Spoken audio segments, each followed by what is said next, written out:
قل يا عبادي الذين أسرفوا على أنفسهم لا تقنطوا من رحمة الله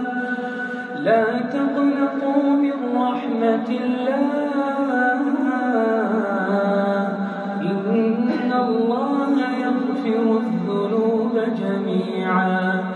إنه هو الغفور الرحيم وأنيبوا إلى ربكم وأسلموا له من قبل أن يأتيكم العذاب ثم لا تنصرون واتبعوا أحسن ما أنزل إليكم من ربكم من قبل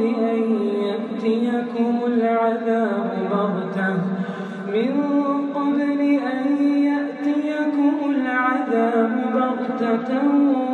وأنتم لا تشعرون أن تقول نفس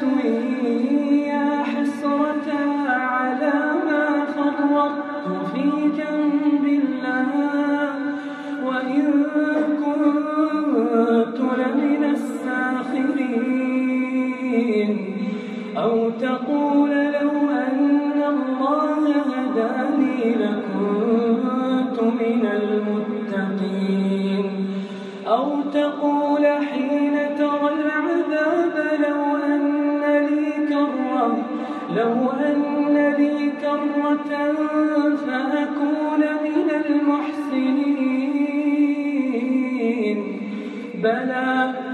بلى قد جاءتك